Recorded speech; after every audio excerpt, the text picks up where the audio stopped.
kebetulan nih Om Ayu ini adalah berkahnya apa namanya cerita ya. iya, berkahnya sedekah gitu ya. Nah ketika aku di dalam perjalanan aku mungkin ya Allah mungkin ketika itu mungkin Allah menggerakkan saya untuk masuk ke warung itu ya, dan ternyata di situ saya bertemu dengan seseorang yang ceritanya itu orangnya itu intinya dia pertamanya itu adalah itu membuat rumah di tempatnya orang lain, menempati di rumahnya orang lain. Dan ternyata di saat tadi itu saya lewat itu dia disuruh pindah di tanahnya yang penting jangan menempati di tanahnya itu. Kemudian dia pindah rumah di tanahnya orang lain juga. Dia itu sambil nangis. Ternyata Allah itu menunjukkan saya ke situ. Dan apa namanya? Ini mungkin saya mau nanti menceritakan apa kebaikan saya. Tidak, ini adalah untuk bahwa itu berkah daripada sedekah itu adalah paling besar manfaatnya. Nah, apapun yang saya berikan tadi adalah ikhlas ya. Yang jelas bahwa saya memberikan sedikit yang dia butuhkan, bahkan ambil aja yang mana. Itu sambil nangis, orang itu sambil nangis bener. Lalu sambil nangis bawa resep yang bawa itu sambil nangis pulang ke rumahnya. Itu kemudian saya merasa ya Allah bisa sampai Allah menunjukkan aku bisa sampai ke situ kan. Dan saya sangat berterima kasih bisa bertemu dengan orang yang tadi itu. Kemudian ya Allah sampai di rumah saya baru duduk. Saya baru duduk itu ya belum lama ya, setengah jam juga bukan, kayaknya setengah jam apa gimana. Ternyata ada orang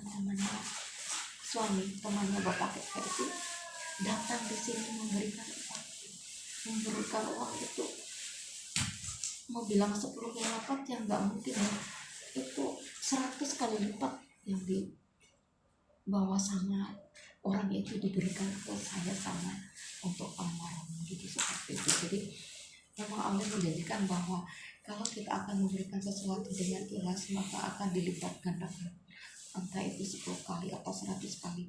Dan benar-benar di mata saya itu dilipat gandakan 100 kali, benar-benar hanya dalam 3 bulan. Itu karena apa ya? Karena bukan dengan ikhlasnya tadi, karena ya Allah dia mau pindah rumah dengan bukan juga rumahnya, mau pindah tempat tinggal juga bukan tempat tinggalnya, dalam keadaan posisi membeli saham lain hanya 2.000. Jadi kan betapa dia membutuhkan sesuatu kan. Jadi ya alhamdulillah bergerak hati saya, dan itulah dengan apa namanya itulah ya balasan daripada sedekah itu. Dan alhamdulillah dengan 30 menit itu langsung dibalas dengan 100 kali lipat, dan itu benar-benar terjadi, subhanallah, masya Allah. Iya kan tante ini kan orang Manado ya. Iya. Manado, antara Om itu orang Jawa. Cilacap. Ini kok bisa bertemu ya, Jawa betul ya, Cilacap sama. Ya kan, ini malah jadi nggak seru gini. Dia kan kuliah di Manado kan, misalkan orang zaman dulu kan masih pakai rayon itu kan. Kebetulan dia milih yang rayon C ya kan, rayon A, rayon B, rayon C. Dia milih ya rayon C kan bagian timur sana. Nah dia milih untuk kuliahnya di Manado. Ya dulu masih IKIP, sekarang kan sudah online. Berapa? Apa sekarang nih? Dulu IKIP di Manado, sekarang Universitas Manado. Ya, kenal memang. Ya, kami ya biasa lah orang kampus kan, di mana-mana kan. Kampus terus ketemu kami di kampus ya, kemudian dia namanya jodoh kita kan nggak tahu. Ya. Kita waktu itu Om semester berapa? Itu saat itu dia kakak tingkat saya. Jauh kan? Ya enggaknya cuma satu tingkat aja. Tingkat. Misalnya saya 6 dia 7 gitu. Ya mungkin lah namanya dulu kan kita nggak tahu. Ketemunya di warung kopi ya. Ketemunya ya di mana-mana sih ketemu. Kadang-kadang saya sampai berkenalan 3 kali. Namanya kan bangun Pride dulu. Kayaknya saya pernah kenal dengan orang ini kan gitu. Terus lupakan lah orang Manado kan. Omnya yang datang salaman atau kenalan atau gitu. Ya biasa kan ketika kami itu tuh akan ada malam inaugurasi kan. Apa itu? Malam inaugurasi itu setelah penerimaan mahasiswa baru kan ada malam. OSIS apa? Ya bukan kayak itu lah. Ya. Ospek lah kan. Ospek lah ya kan. Nah, di situ kan terakhirnya kan kalau sudah balik kan sudah malam-malam kekeluargaan kan, kekerabatan. Dan disitulah aku pernah foto sama dia. Kami foto bareng tapi kenalan tuh kan, terus foto bareng itu juga orang bersama juga. Kenalan biasa, kenalan namanya siapa, sama orang-orang lain atau cuma sama orang lain juga, kami nggak tahu lah ya. Dia kan laki-laki, saya juga kan perempuan, tapi zaman dulu kan nggak kayak gitu, nggak muhrim kan gitu kan, zaman dulu kan masih biasa kan. Nah udah setelah itu kan kemudian jurusan apa? Dia pendidikan dunia usaha, saya juga pendidikan dunia usaha, tapi saya koperasi, dia tata niaga. Jadi kami satu jurusan. Ya itulah seperti itu kan. Nah kemudian setelah itu kami kan sudah nggak pernah ketemu kan kami nggak selevel juga kan, nggak satu kelas kan. Nah udah lama kan gitu, baru semester 6 ketemu lagi kan di rumah makan terus ketemu orang itu ternyata kan di rumah makan itu kan orang Jawa. Nah dia kan sering di situ kan, terus loh kenalan kan di Manado ya. Ini kalau kan di Manado kan susah kita nyari makanan yang halal ya. Jadi kalau makanan Jawa berarti itu halal ya, karena alhamdulillah kan juga Islam kan. Dan jelas kan kami di Manado kan banyak yang non separuh kan, dan itu menurut kami udah salah satu. Biasa kami adalah satu keluarga, satu saudara, tapi kami saling ada toleransi. Waktu itu nanti makan juga di itu, berarti makan di warung makan Jawa itu. Iya, di makan Jawa itu namanya warungnya Pak Sutar gitu. Masih ada sekarang? Ada sekarang. Nggak tahu sekarang, cuma kebetulan aku kemarin pulang ke Manado masih ada. Aku juga ke sana. Jadi kami makan di situ terus kenalan. Kayak yang saya pernah kenal kan, namanya kan Bangun kan. Kayak Bangun. Kemarin juga kenalan kan, dulu juga kenalan Bangun. Sudah kenalan lagi ya. Tapi abaikan saja kan, karena kan udahlah nggak apa-apa lah, biasa kan gitu.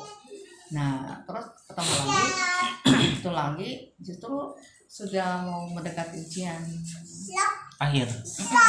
Jadi Om itu saya dia sudah semester 9, saya 8 lah. Om itu sampai semester berapa? Kan dia kan pernah 1 tahun tidak masuk. Jadi aku sama-sama semester 8 sama-sama ya. Aku 8 dia berarti 10 kan, genap kan. Berarti Om itu berapa semester? Aku semester 8, dia 10. Iya, biasanya kan sampai 8 ya, tapi zaman dulu 10 ya. Ada sampai 12, ada 14, tergantung dia misalnya cuti kan. Itu kan cuti dia terhitung. Tapi enggak satu kelas. Enggak, dia terhitung kan di situ. Jadi ini dipaketin di mana ya ini ya? Setelah itu kemudian paketin ke sini apa? Kami bertemu itu sudah mendekati ujian, kemudian saya ujian, kemudian dia sudah mau mendekati ujian, kami menikah dulu. Nah, udah kan, terus saya wisuda, kemudian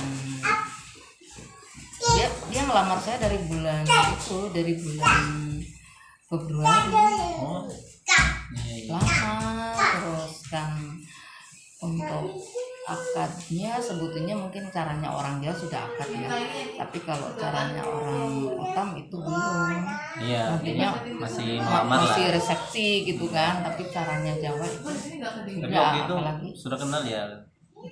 Sudah ketemu sama Gio, dulu masih papaan. Kok bisa melamar gitu? Karena dia bilang dia langsung, aku mau nikah sama kamu. Dia ngomong itu ya, baru datang ke rumah. Iya, padahal kami kan cuma main aja. Dia bilang aku pingin main ke tempat. Ya memang kalau udah jodoh ya gini ya, tiba aja nyambung ya. Memang sudah jodoh ya. Baru itu langsung itu terus itu apa namanya sudah sama imam juga bareng kan sudah prosesi kayak akad itu kan. Terus tapi belum tercatat kan di KUA kan. Sudah akad juga? Ya kan nggak tahu mungkin apa kayak latihan apa nggak tahu ya, tapi Sama... sudah 2 kali syahadat juga sudah saya rasakan gitu kan, nggak tahu. Tapi masih berlian gitu ya? Sudah selesai. Sudah. Omnya masih? Dia ini kan tinggal untuk proses ujian gitu kan. Skripsi gitu ya. Kemudian kami menikahnya kalau itu bulan 11 juga tanggal 5 bulan 11 kami menikah. Kemudian alhamdulillah pernikahan lancar, dan ini cerita aja nih ketika menikah itu alhamdulillah kan dengan perhatian dari saudara-saudara itu banyak yang datang, apa itu yang di jalan itu pokoknya banyak lah yang ikut membawakan ketika pernikahan itu, dan kami termasuk sangat salut kepada saudara-saudara teman-teman yang banyak untuk itu. Dan setelah kami menikah kemudian ya itulah kami proses untuk pergi ke Jawa dalam keadaan bulan tahun berikutnya kami dalam keadaan hamil besar kan, untuk ke Jawa untuk lihat waktu itu pas Om datang itu maksudnya ketemu sama mertuanya Om ya, maksudnya kan kayak itu canggung nggak maksudnya, atau langsung biasanya cari-cari perhatian tuh. Katanya tuh aku temannya ini kan teman memang teman kan tidak ada hubungan apa-apa. Kemudian dia punya teman yang di Kota Mobagu itu, tapi dia bilang aku gampang lah, aku mau ke Kota dulu gitu kan, ketemu dulu. Tapi setelah ketemu dia bilang aku pacarnya, dia bilang aku juga heran, pacar bukan kan, aku pacarnya gitu kan. Terus itu saya bilang ini udah sore kan, biasanya kan sore kan nggak ada kendaraan, nggak apa-apa lah, nanti kan aku mau jalan kaki, katanya mau jalan kaki mau ke Kota Mobagu kan, orang baru masa tahu jalan. Orang Jawa lagi. Tapi kan dia bilang aku nanti jalan kaki mau ke itu, nekat banget. Waktu itu belum diaspal ya jalannya? Sudah, Kota kan nomor 1. Nah kemudian dia bilang nggak apa-apa sama. Tahun berapa itu? Ya tahun 94 lah. 94. Kemudian sama itu apa namanya, sama kaki dulu bilang ya kalau memang mau pengen tidur di sini aja, kebetulan ada si Om Ending kan, jadi bisa sama Om Ending gitu kan.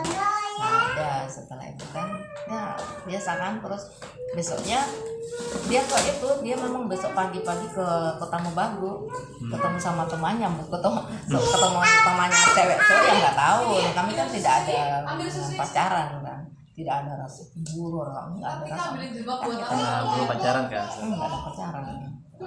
Nah terus itu dia pulang bawa ikan mas mentah itu udah berapa kilo, ternyata dia beli di Karya apa di mana itu, yang di toko itulah, yang toko itu yang pasar lah. Bukan yang di toko apa kan, ada Paris sama toko apa itu Abdi apa ya, yang itu toko Paris sama toko yang terkenal di situ lah gitu kan. Terus pulang-pulang bawa ikan emas yang mentah itu, datang langsung dibersihin, langsung dimasak. Yang masak siapa? Dia sendiri. Kemudian langsung ditaruh di meja, kemudian ada makan bersama. HP-nya dia apa namanya? Makan bersama kami kan. Bapaknya heran, orang tua juga heran lah. Loh, kok bisa ini bawa ikan, bawa apa, masak sendiri, makan bareng kayak gitu kan. Oh ini istimewa nih. Jadi udahlah welcome gitu kan. Tapi itulah akhirnya itulah ceritanya seperti, makanya kan sampai kan ini sudah sampai di Cilacap. Di Cilacap itu rencananya cuma mau 2 bulan, anak yang pertama lahir nanti kembali ke Manado karena itulah amat pingin hidup di Manado. Tapi ternyata dari orang tua di Cilacap nggak usah lah, kenapa mau ke Manado. Begitu enggak lanjut kuliah lagi berarti ya, kan masih tinggal ujian akhir itu. Tapi dia bilang sama orang tua yang ada di Cilacap itu nggak usah di sini juga mencari duit ya. Berarti langsung ditinggalin kuliahnya, kasih modal ya. Udah selesai, dan akhirnya ya seperti inilah sudah ceritanya. Ya, alhamdulillah dikasih 3 anak ya. 3 anak, yang satu cewek, yang nomor 2 juga cewek, yang ketiga cowok. Yang satu pramugari ya. Pramugari baru. Yang kedua lulus sarjana peternakan. Yang ketiga matematika. Ya, dan punya 2 cucu sekarang ya. Kembar lagi ya. Niora dan alhamdulillah yaitu berkat doa dari almarhum juga, sehingga anak-anak yang ada ini alhamdulillah itu sangat sayang terhadap semuanya. Siapapun itu alhamdulillah semuanya mereka sayang. Termasuk almarhum adalah orang yang paling mereka segani, paling mereka sayang. Tante itu dilarang masak ya sama? Itu semenjak kami menikah dari tahun 95.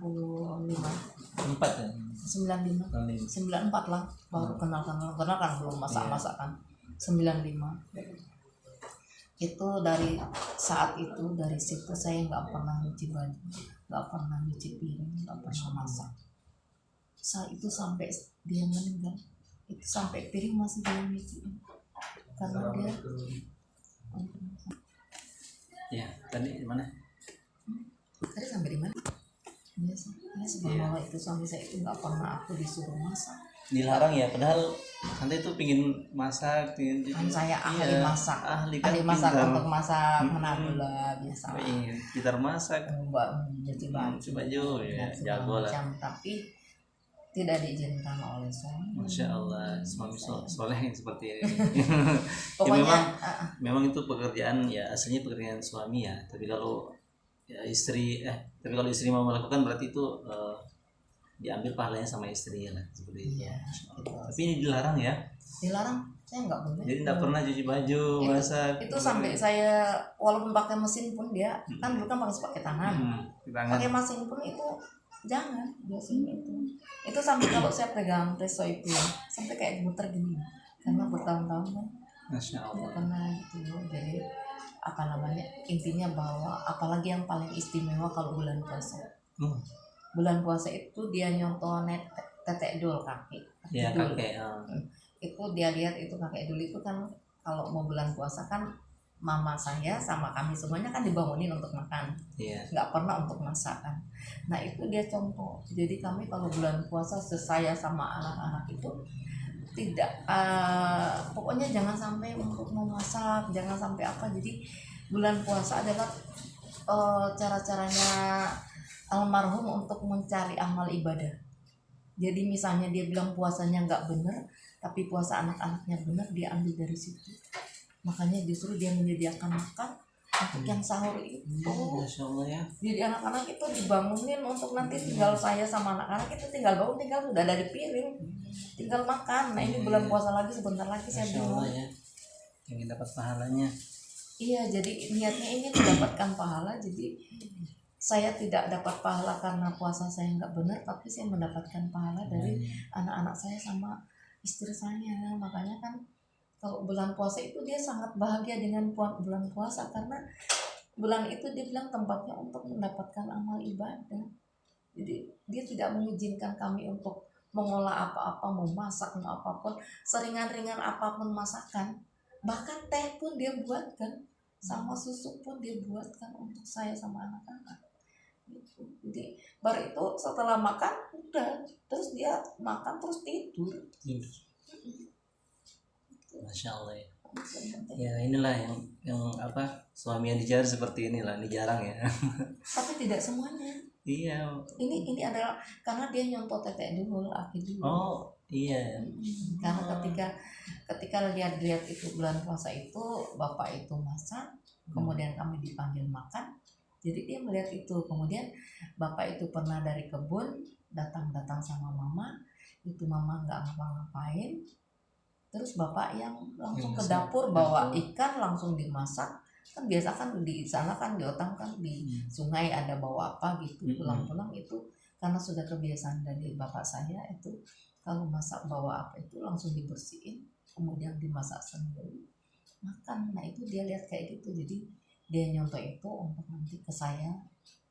Dan alhamdulillah itu bertahun-tahun sampai batas terakhir kemarin hari Minggu dia meninggal yang tanggal 5 itu terakhir, dan itu semua dia lakukan dengan sepenuh hatinya dia. Subhanallah. Mudah-mudahan apa yang diberikan almarhum kepada istri, kepada anak-anak, kelakuan baik yang diberikan pada istri, pada anak-anak, pada orang sekitar, keluarga, mudah-mudahan itu menjadi bekal lah di akhirat nanti, dan dimudahkan untuk menjawab pertanyaan-pertanyaan para malaikat yang sekarang ini ya ketika meninggal ya pasti langsung ditanya oleh para malaikat. Ya, terima kasih teman-teman sudah menyimak. Mudah-mudahan jangan lupa doakan ya almarhum saya, mudah-mudahan dimudahkan pertanyaannya untuk menjawab pertanyaan, kemudian kuburnya dilampahkan, kemudian diberikan keluarga yang baik di alam kubur sana, kemudian beliau dosa-dosanya dihapuskan, dan amal-amal kebaikan yang telah dikerjakan itu diterima oleh Allah Subhanahu wa taala. Amin. Amin. Terima kasih teman-teman. Tutup ya.